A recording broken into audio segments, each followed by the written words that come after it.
Hello, my name is Michaela and welcome to my long overdue LSAT video. I have sat on all of this for a long time. There's going to be footage in this video from when I was a third year in college, and now I'm going to be starting law school orientation next week. It took me a long time to kind of consider uploading this. It's definitely very personal, and I went back and forth for a while about how to upload it, what to put in this video, and just how to go through it, because I think it is kind of a sensitive topic. It's test taking, you know? Anyway, I am going to discuss several things in this video. So first of all, just like my impressions of the LSAT and what it was like for me. Also my study routine, so how I studied for this test, how long I studied, and then I'll also show my reactions to opening up my scores, because I recorded every single time that I opened my scores. And again, I'm not sure if this is going to come off as weird to upload all of this, but I just feel like it could be really helpful to people who are starting off in their law school journey. You know, it's a really intimidating process of going through the LSAT. It's a lot of dedication with both your time and your money. So taking this test is a huge investment in your life, and if this in some small trivial way can make it either less daunting or make you believe that you can also improve from your first diagnostic score, etc., then at least this video will be of some value. Also, I should probably introduce myself if you are new watching this video. So my name is Michaela McGregor and I make a lot of academic and lifestyle content, so I would be very grateful if you subscribed, and of course welcome back if you have visited my videos before. But anyway, starting off with my impressions of the LSAT. So the thing is it's changing, and I don't know too much about the updates because once I was done with the LSAT, I was not reading up on the news or anything. But they're getting rid of one of the sections because there used to be these logic games, but in order to make it more equitable for everyone to access, they are removing that section. So when I took it though, I had the three sections. There is reading comprehension, analytical reasoning, and then logical reasoning. Are these even the three sections? Wait, let me check. Yeah, reading comprehension, analytical reasoning, logical reasoning. See, it's been a while since I've done this.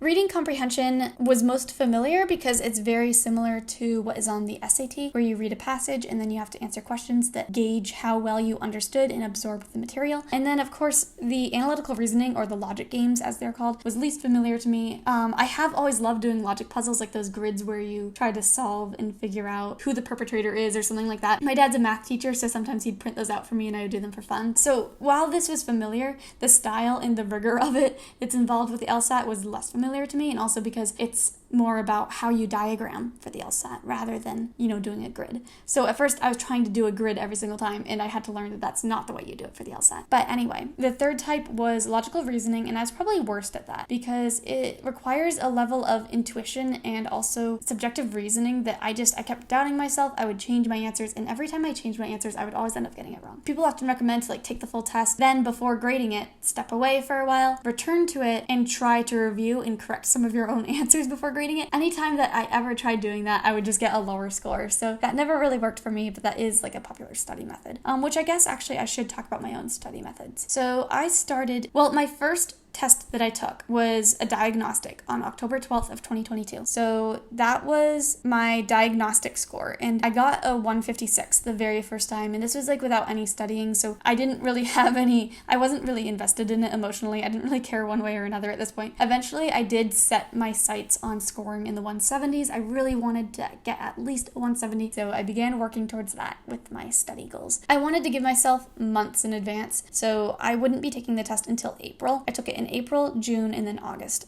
Those were the 3 months that I took it, because I did have to take the LSAT 3 times. Honestly, my study method was practice tests. As much as possible, going through the practice exams, simulating the format, and timing myself every single time, doing it under the test-taking conditions so that as much as possible I can experience the test so I don't feel caught off guard when I go to take the actual exam. I used as many free PDFs as I could online. I will say I spent so little in my LSAT prep. I had 2 prep books that walked me through strategies and everything, and then 1 book of practice tests. And then everything else that I got online was free. I Googled, LSAT test 23 free PDF, and I found PDFs online that I could use and access. So that's what worked for me, and it allowed me to study for this in a much more affordable way. The frequency of my practice tests, I did them quite often. I have a bunch of scores here. I'll have to count how many there are. So total, I took 61 tests, and that includes the official tests and the practice tests, the ones I took online, the ones I took in the book, just everything total. I would take these every other day sometimes every 3 days. Here's a list of some of the dates that I took them. I took one April 1st, April 3rd, the 5th, the 13th, so I don't know what I was doing that week, 14th, the 15th, the 16th, May 5th, May 6th, May 8th, 9th, 11th. So there were definitely skips in here, gaps. I will say I was very fortunate because I was studying abroad in Bristol, and not to say that Bristol is easy, but I had so much free time to study for this LSAT test while I was studying in Bristol. The course load just compared to my home university was very different.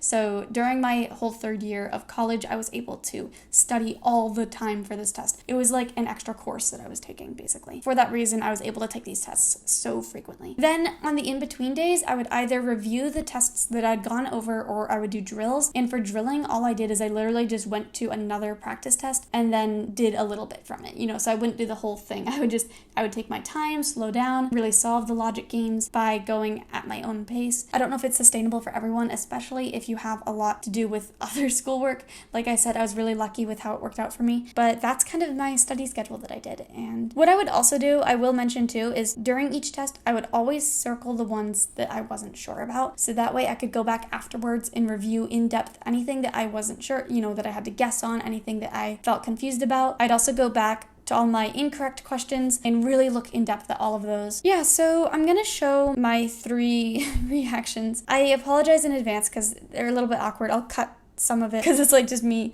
staring blankly, like looking at the screen, trying to figure out my password, whatever. Yeah, so I don't think I recorded for my diagnostic, but my diagnostic was a 156. That was October 12th of 2022, and then the next time that I took a test was just under a month later, November 4th, 2022, and yeah, I'll show that clip. Okay, I'm about to submit my second diagnostic test for the LSAT, and I'm so nervous. It still says I have 2 minutes left that I can review my answers, but I have been doing this for the past 2.5 hours, and I'm not reviewing my answers. I'm feeling like I've done the best I can do, but I'm very apprehensive because the first diagnostic test, there was no pressure. I hadn't studied. I didn't know what I was going to get. I expected that it may not be the best score. The second diagnostic test, this one right here, is going to inform me of whether or not I'm capable of improving, because I've been studying every single day for like the past 3 weeks. So I'm going to be crushed if my score is not higher. Simply put, I'm about to say I'm done submitting my answers and I'm really nervous. I don't even want to look. Okay, it's loaded. I went up 11 points since my last diagnostic. I got 167. Oh my gosh. Okay, so the studying's paying off. Oh my gosh. I'm really pleased. So I was really proud of that, and I think that one thing I didn't realize is that progress tends to plateau. So you have a lot of rapid progress at the beginning, but then it's going to level off a bit. It's not going to stay at the same pace. So I expected myself to do, I'm gonna just rocket up into the 170s. That was not the case. So here's some of my practice test scores in between my first, real practice test score and then my first exam score in April. Like I said, November 4th, I got a 167. I was really happy with that. But then I was crushed because the next time I took a practice test was January 10th. I took a long time in between. I really wanted to study a lot, and I got a 163. So I went down 4 points after months of studying, which was really discouraging. After that, I got a 165, then a 163, 169 by February, 166 on February 11th. So then just dropped 3 points again, 167, 169, 169, 165. So really throughout the winter, I was consistently scoring in the high 160s, and I could not move from that. The first time that I did score in the 170s on a practice test was March 19th, 2023, and that was just a 170. I was so thrilled that day. I just remember, it was oh my gosh, it's attainable. I can get there. I got another couple of 170s, could not score higher than a 170, but for the most part, I was locked in the high 160s. So then came my first exam, my first LSAT exam. It's 6 minutes early, but people are saying scores are out.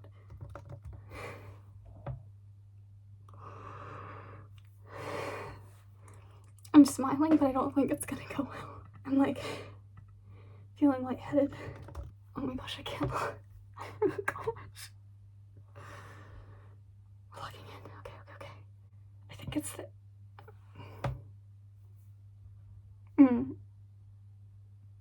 Not good.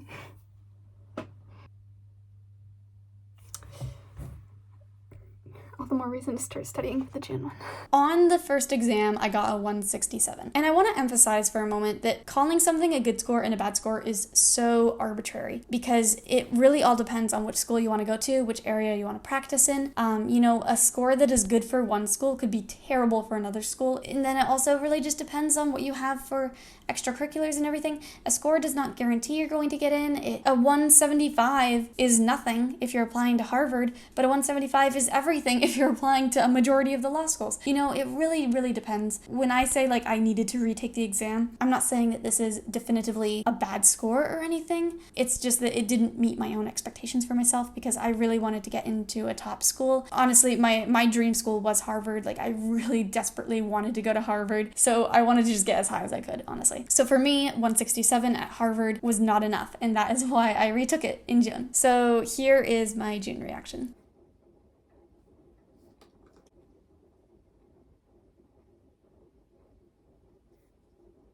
Mom, I was right. What?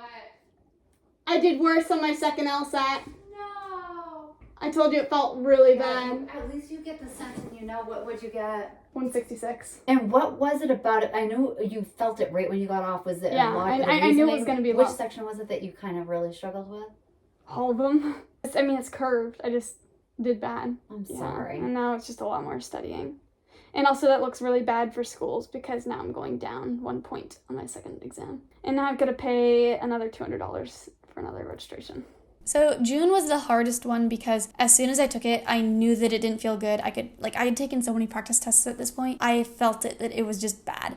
And the frustrating thing was that at this point in June 3rd, 174, June 5th, 174. So I was I went into this exam feeling like I'm going to get in the 170s. And then I came out of the exam, felt awful, as kind of I expected. When I got my results back, it was a 166, which was not only a lot lower than what I had been really hoping for, but it was also lower than my first exam score. And unless you cancel a score, which is also, that's an iffy idea, all scores for the most part are sent to law schools. This meant that if I didn't take the test again and if I didn't go up, law schools would see that I tested in April, got a 167, tested in June, got a 166, which does not look good. It looks like you're either slacking off and not studying or that you don't know how to study or, it's just really not a good look at all. So I was a bit distraught about getting a 166 and going down a point. And also, at this point I'd been studying for over half a year and it's I've spent so much time on this exam and now I've got to study for 2 more months, which is hours upon hours. And where is it getting me if all I'm doing is going down? It would waver. Sometimes I'd get in the high 160s, sometimes I'd get in the low 170s. If I was lucky, I'd get, above a 173, but that was really rare. And I think that honestly, that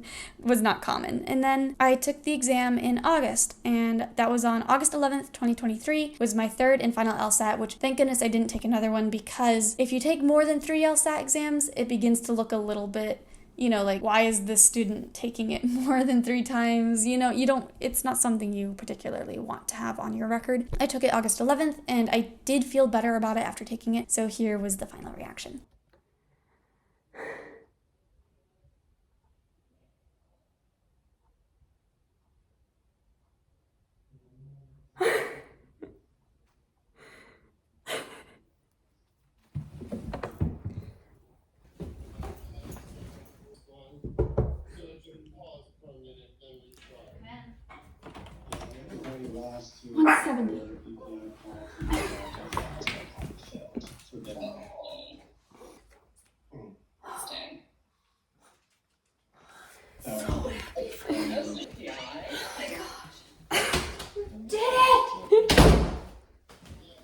I got the score that I originally wanted to get, and I got it. And it doesn't even feel real. Oh my goodness. I'm so happy. I've gone up 3 points from my first score. Oh my gosh. It's really awkward looking back at these, but I'm glad I recorded them. I think that it's interesting and kind of cool to see how, how it all went and how it progressed, how there were ups and downs, to put it in a corny way. Again, keep in mind that there's so much that goes into a score. There's so much that goes into your application in general. It's so much more than a score. So, I'm putting this on YouTube, but just remember that there's so much more to your whole application than what you get on the LSAT. And of course, it is incredibly important for whether or not you get in, but it's also, to use an LSAT phrase, getting your dream LSAT score is necessary but not sufficient to get into your dream school. Actually, no, that's actually completely wrong, because it may not even be necessary if you have a really good application. Clearly I've learned nothing. But anyway, thank you so much for watching. I hope that it was enjoyable and not too awkward, and have a wonderful rest of your week.